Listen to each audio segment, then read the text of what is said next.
Yeah, good morning.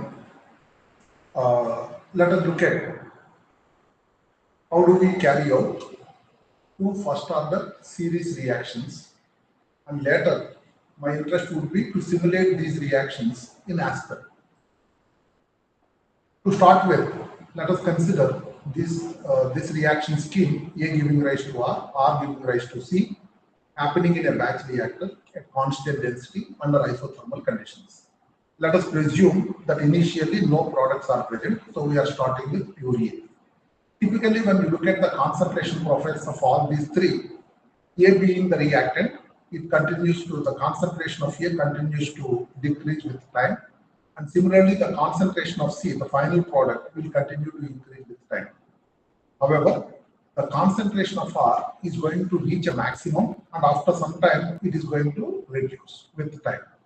So in case if R happens to be a desired product, we may be interested in producing R. So the only thing that we can do here is to produce R at its maximum possible concentration and find out the expressions for maximum concentration and the time at which the maximum concentration of R is possible. Now, probably you would have derived these relations both in the case of batch reactor as well as plug flow reactor. The optimum time in the case of a batch reactor is related to the rate constants of these two reactions, and it is related to 1 by K log mean, and the maximum concentration of R also depends on the two rate constants. The same relations are also going to hold good for a plug flow reactor, the only difference being instead of time, we'll be calling it as place time. Now, in the same way, of course, in this case, you can see the concentration profiles and the effect of the ratio of K2 and K1. If K2 is higher than K1, 10 times higher than K1, then producing R may not be a challenge. Similarly, when K2 is very less compared to K1, then the concentration of R would be very, very minimum. And if K2 and K1 are same, you can see the concentration of R is limited to some value. But in the same way, we'll also be able to derive expressions for the maximum concentration of R and the optimum space time in the case of a CHTR. Now, these relations, these concentration profiles expresses the concentration profiles in both PFR and CHTR. Typically, you can see at the same values of K2 and K1, the concentration of R, the maximum concentration of R is going to be larger in the case of a PFR compared to that of a CHTR. And the same thing is going to hold good even for other ratios. So typically, when you are looking at this kind of series reactions, the time of reaction or the space time is the key for obtaining the maximum concentration of the desired product, especially the intermediate product. But this kind of analytical solutions may not be really possible when you are dealing with higher order reactions. The analytical solutions may become very tedious. In such cases, resorting to maybe optimization or simulation would be helpful in identifying the optimum space time and the maximum concentration of R. Now, I would like to basically deal with this through simulation in Aspen. So for this purpose, in fact, I have identified three components having a similar molecular weight. So let me define them as N-pentane. Let me call it as A for convenience. The next compound is dimethylpropane. Let me call it as R. And similarly, the last compound is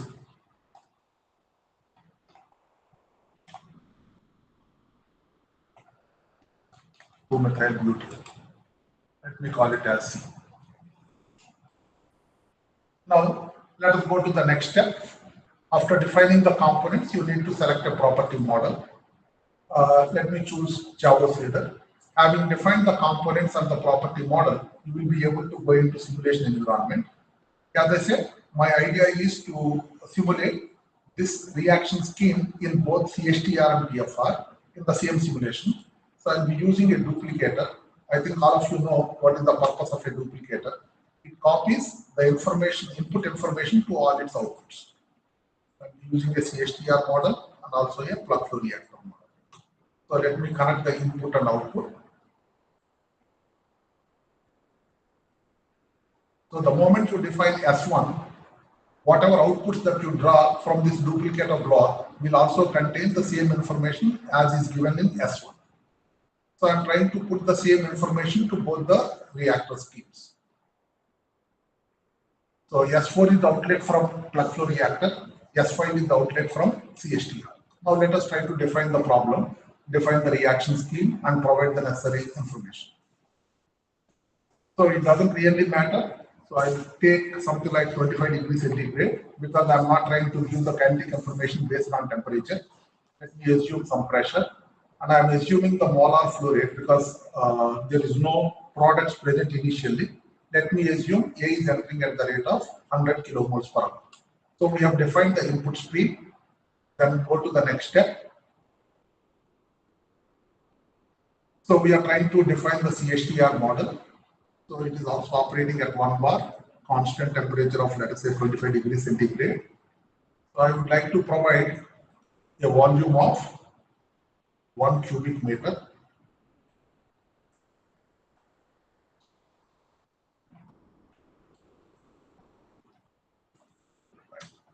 Go to the next step. Choose a reaction scheme. So by default, it names it as R1. To start with, let me consider it as general. We will define the kinetics later. So we have defined basically a reaction. We will have to give more details later. Similarly, I'm trying to talk about a plug flow reactor. So it is a reactor with specified temperature, constant at specified reactor temperature of 25, similar to that of CSTR. Now I am trying to make use of, because I have assumed the volume of CSTR as 1 cubic meter. So corresponding to a length of 1 meter, a diameter of 1.1284 will give you the same volume of 1 cubic meter, similar to that of CSTR. So I'll try to change the volume and see what will happen to the concentration of B at a later stage. Go to the next step. I'm using the same reaction scheme in PFR as well. Now we need to define the reactions. Say new. The first reaction, of course, you can name it in your own way. So A giving rise to R. Coefficient, stoichiometric coefficient is 1. Product, the stoichiometric is R. Stoichiometric coefficient is 1. Now this follows thermodynamic notation. The stoichiometric number is negative for reactants and positive for products. Similarly, I'll also add the second reaction. R giving rise to R giving rise to C. Stoichiometric coefficient is 1. C is also 1. Next. So we have defined the stoichiometry. Now we need to talk about the kinetics. So let me assume the rate constant for the first reaction as 0.05, and I am voluntarily defining the activation energy as 0. In other words, I am trying to make the reaction temperature insensitive, though this may not be correct. Just to compare the performance of these two reactors and analyze the concentration profiles, this will do. The reactant exponent, it is a first order reaction, 1. Similarly, I'll also define for the second reaction. Let's say the second reaction, the rate constant is 0.02, 0. And in this case, the reaction is first order with respect to R. So we have defined the kinetics. Let us run the simulation.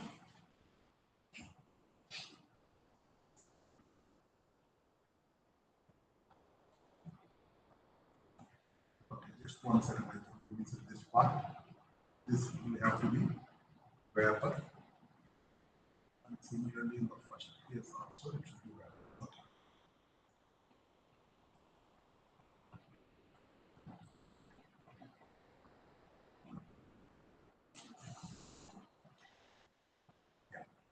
Now let us look at the results, basic results. Now stream 4 is the exit from the plug flow reactor. You can see, I'll look at mole flows. So 100 kilomoles is entering into both the reactors, and the amount of R leaving to S4 is 7.14, whereas in the case of CHTR it is 6.8. Now we would like to see, by varying the space-time, what would be its effect on the maximum concentration of R, and probably identify at what space-time the concentration of R is going to be maximized. Now for doing this purpose, I'll be using sensitivity analysis. I'm opening sensitivity, say new. I'll be first of all writing the sensitivity on the CHTR model, and we can repeat that on the other PFR model. So I am trying to vary the space-time. In order to vary the space-time, I will be varying the volume. It's a block variable. Block is B2, that is CHTR. Variable is volume. So let me change it to cubic meters, because I have assumed initially a volume of 1 cubic meter. Starting point is 1, let us say up to 100 in steps of maybe 5. What is that we wanted to observe? The concentration of A. It's a stream variable. Mole flow. S5 is the exit from CHTR. Component is A. Similarly, I'll also look at the concentration of B and also C, concentration of R and C. So similar to the above, I'll be defining this as a stream variable, mole flow. S5, component is R. Next. CC. This is also a stream variable, similar to the above two, mole flow. Stream is S5, component is C. Next, fill variables. Right. After some time, we will also repeat this on the plug flow reactor, but let me go ahead and run the simulation and see what is its effect on the concentration profiles. Of course, you can see the concentration of A continues to decrease with time or with space time, whereas the concentration of R probably increases to a maximum, and then after that it comes down, and the concentration of C is continuously increasing. So let me draw this with respect to all three.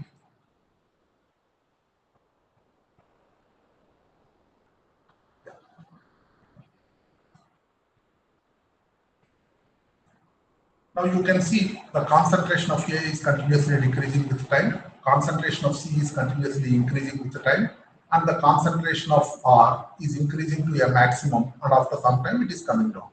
This is what is happening in the case of a CHTR. Now let us repeat this in the case of a PFR as well and try to compare the performance of these two. So I'll be creating more or less a similar sensitivity on the PFR.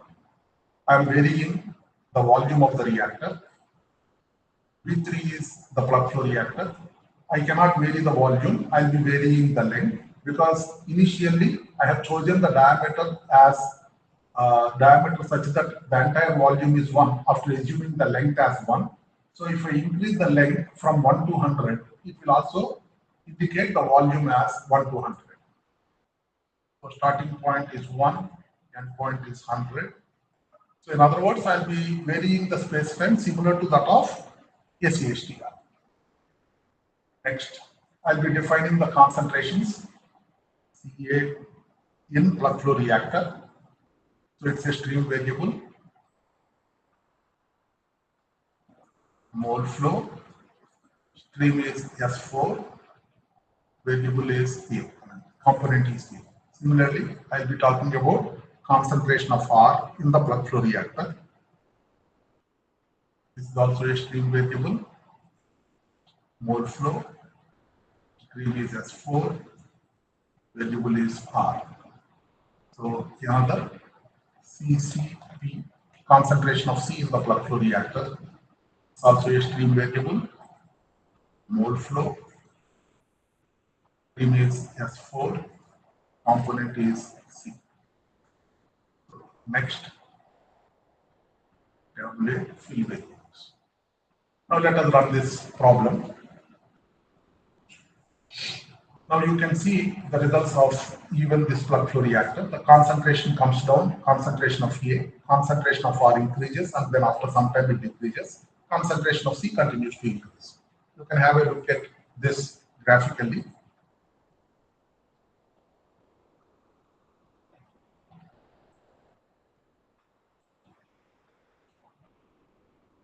So you can see this is the concentration profile of A, this is the concentration profile of R, this is the concentration profile of C. The trends are similar to that of CSTR. Now let me compare the concentrations of R in both CSTR as well as PFR.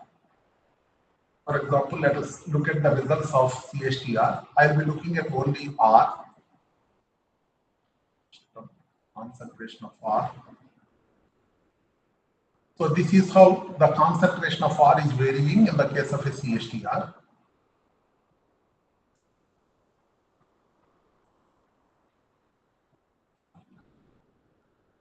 Now I will try to add the concentration profile of R in plug flow reactor to the same plot. So let me use the same y-axis. Now as you can see, the blue line indicates the concentration profile of R in the case of a CSTR, whereas the green one is indicating the concentration profile of R in the case of a PFR. Now you can obviously identify where is the maximum concentration of R and what is its value. Similarly, what is the maximum concentration of R in a CSTR and at what space time this is happening. So with this, I would like to close the simulation.